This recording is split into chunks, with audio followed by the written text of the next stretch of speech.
Depending on which country you went to school in, your history classes may have been a little bit different from those on the other side of the world.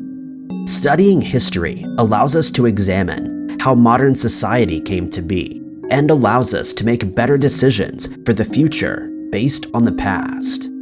Number 5. The Vietnam War polarized the US and had a lasting impact on political policies and the counterculture movement. The US's involvement in Vietnam came with both heavy backlash and strong support, and the war itself has been immortalized in books, films, and documentaries.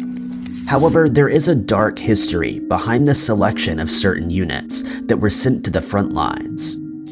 At the start of the conflict, men were signing up in droves to fight for their country and to protect the West from the perceived threat of communism.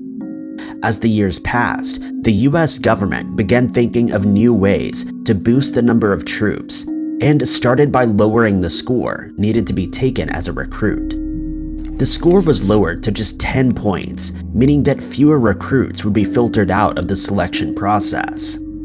The new selection process meant that those who had previously not been fit for service were now being recruited in droves.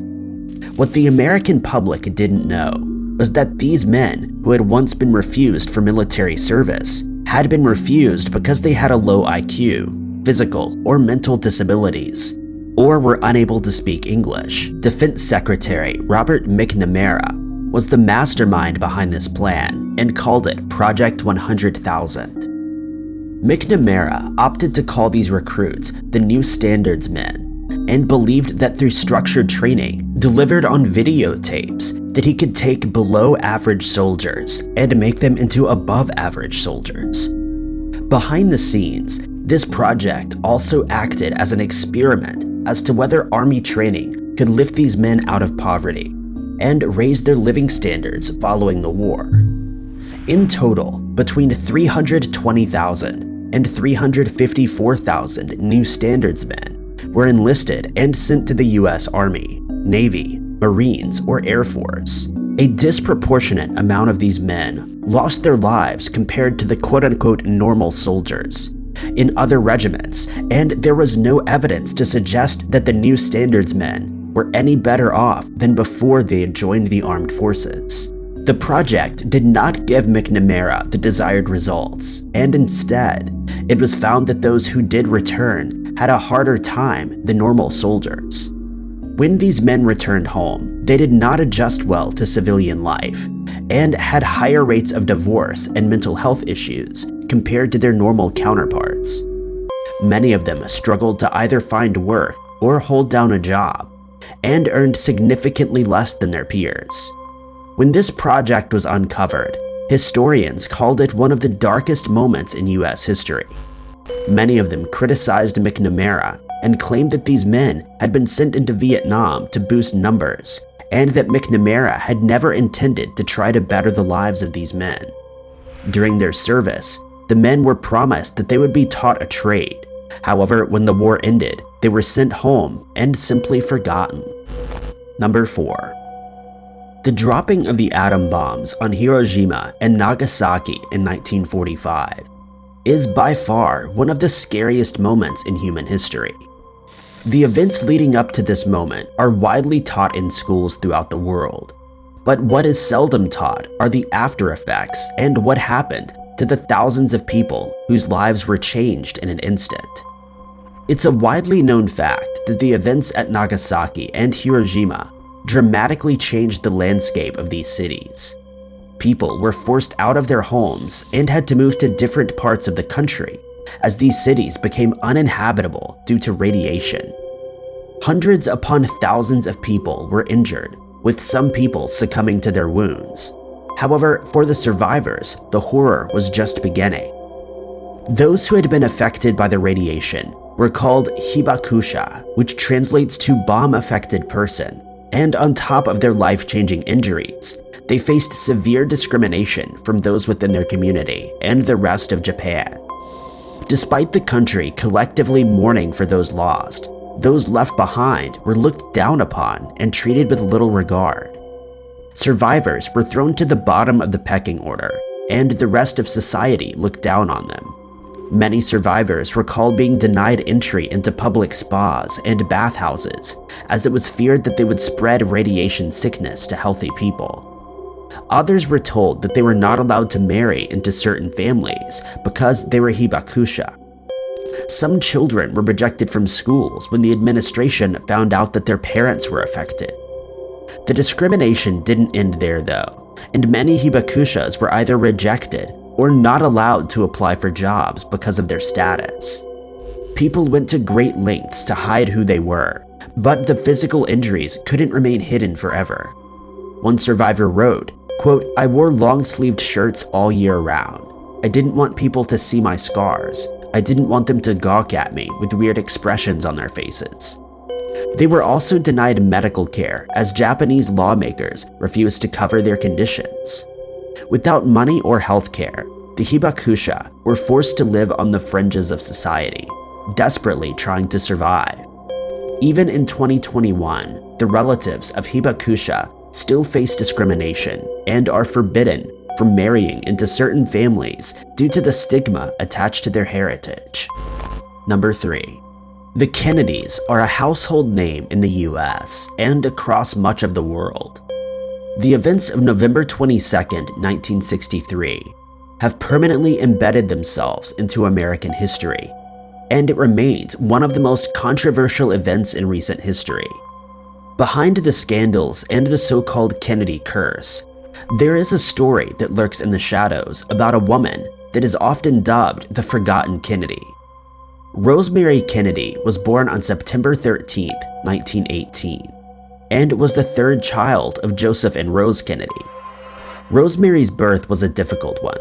The doctor who was supposed to be helping with the delivery arrived late, and as a result, the Kennedys had to rely on a single nurse to help them bring their first daughter into the world. There were a few complications, and Rosemary was starved of oxygen, causing her to be born with an impairment. The Kennedys knew that this would bring great shame upon their family and did everything they could to conceal Rosemary's disability. They hired tutors to work with her day and night so that she would be at the same level as her brothers. As the years passed, Rosemary flourished into a young adult, and with the right care, became a well-adjusted adult. That was until the 1940s, when she was placed in a convent by her family, and it was here that her behavior changed. The nuns who cared for Rosemary reported that she was an unruly young woman, and that she would sneak out at night to visit bars and party with men.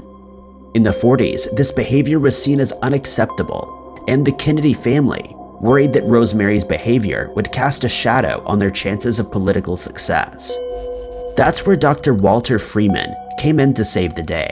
He told the Kennedys that lobotomizing Rosemary would be the end to all of her ailments. Rosemary was awake and aware during the procedure, and was not once asked whether she understood or consented to what was happening to her. Sadly, the procedure went very wrong and left her unable to walk or talk. The family quickly realized what had happened and abandoned her in an institution. For over 20 years, no one visited her, and the family were forbidden from talking about her. It wouldn't be until her siblings found out the truth that they rescued her and placed her into a proper care facility. Number 2.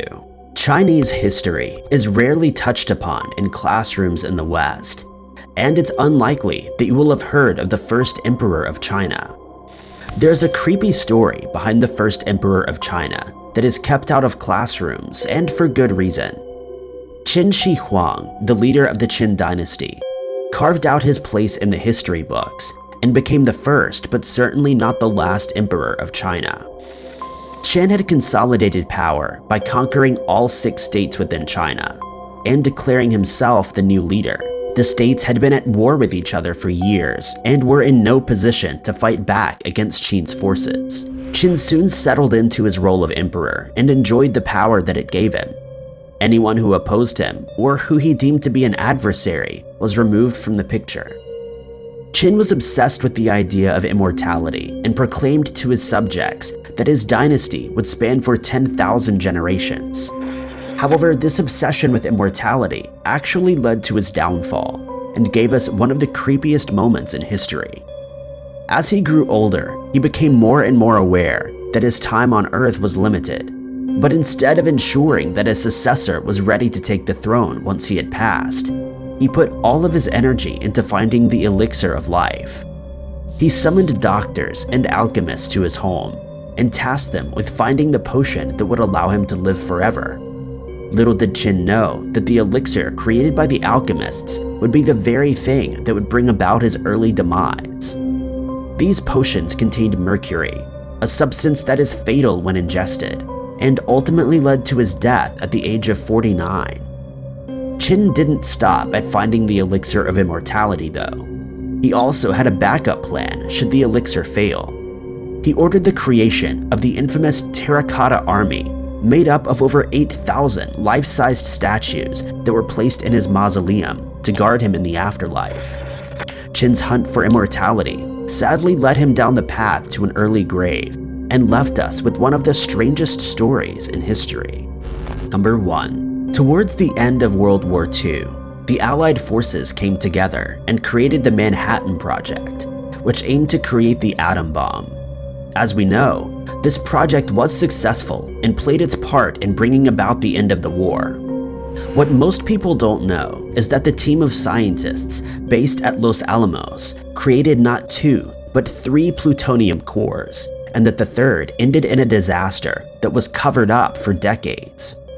The first 2 cores were used in Hiroshima and Nagasaki, and the third one was waiting on the sidelines in the event that Japan did not surrender. The Japanese did surrender, however, and the third core was kept at Los Alamos for further testing, and picked up the nickname the Demon Core, and for good reason. Despite the scientists working at Los Alamos being some of the most distinguished in their fields, they still had little regard for health and safety. One of the researchers, Louis Slotin, decided to play around with the Demon Core and push the limits of scientific discovery a little bit further. The core was housed on a table in one of the laboratories, and a beryllium cover was placed on top of the plutonium core.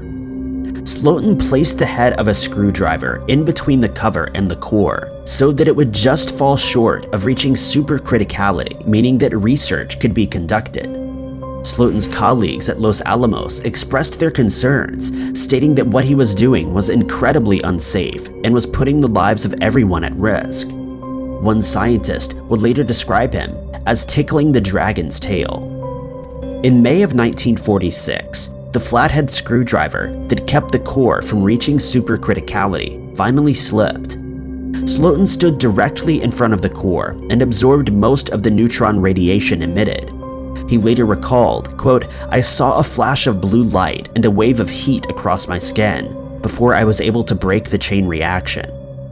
The core had only reached supercriticality for a few seconds, but the damage it had caused was irreversible.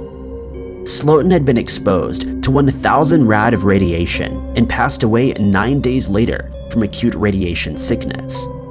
Other scientists in the room also suffered from adverse health effects. However, they were spared most of the damage, as Slotin had absorbed most of the radiation. This event was kept quiet, and the American government did their best to conceal what really happened in Los Alamos in May of 1946. Thank you guys so much for watching. If you liked this video, be sure to hit that like button. Also, don't forget to subscribe and click that notification bell to keep up to date with all of our future uploads. But I've been Ty Knotts, and I'll catch you guys in the next video.